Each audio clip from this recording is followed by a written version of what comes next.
wondering how I got into this mix. Hey guys, this is Derrick. I just want to give you a quick update. My dad died. Let me just put it out there. My birth father, Broze, he passed away, I think, on June 22nd. I found out while I was on tour for the Liberate Your Mind tour. He died of a drug overdose, and I just went to Austin, a couple hours away from Houston, yesterday for the funeral, and I was able to see his body before he gets cremated and try to get some closure for myself, and shed a lot of tears with my brother and sister and my family. And for those who know about my story, who've heard me talk about my drug addiction, my addiction to crystal meth, my time in prison, suicide, depression, all that kind of stuff, you've heard me talk about how I've realized and recognized over the years that my pain and my trauma is directly related to my relationship or lack of relationship with my birth father, with Troy. And he spent most of my life, like a good, 3/4 of my life, in and out of prison and rehabs and halfway houses and things of this sort, and addicted to drugs. And so I only have a handful of memories with him, and some of them are only just in the last couple of years, when he had a 2-year stint where he was free, which was about the longest he was free in my life. And I did get to say some important things that I needed to say. And I guess the reason I'm sharing this is just because I have been thinking a lot about addiction, since I found out about Troy dying and seeing him yesterday and getting to talk so much and really trying to understand his life and his purpose. This dude had so much trauma, so much pain in his early family life, his relationship with his dad, my grandfather, and things that still need to be repaired, that my family still needs to work on, that I was hoping I could help them work on before he passed.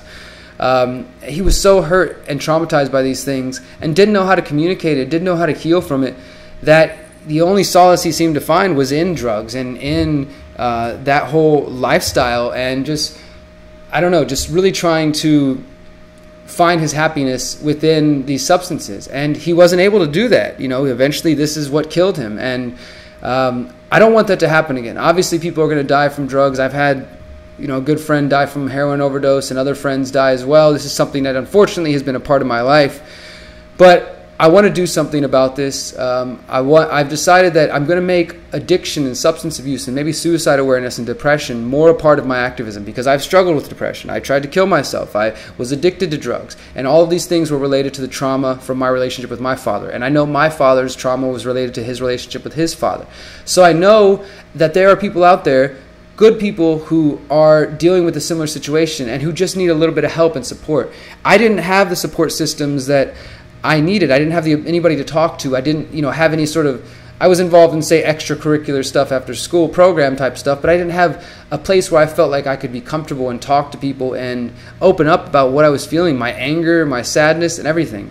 And I'm not sure how yet, but I want to put my intention out there to the universe to create the Troy Broze Foundation or the Troy Broze Grant or something. And I want to create not a nonprofit, but a non-state, decentralized, private grant of some sort that could go towards children who are in these situations. And who knows, maybe a community center where these kids have a place to go that could also offer support and therapy and help for families as well who are in these situations.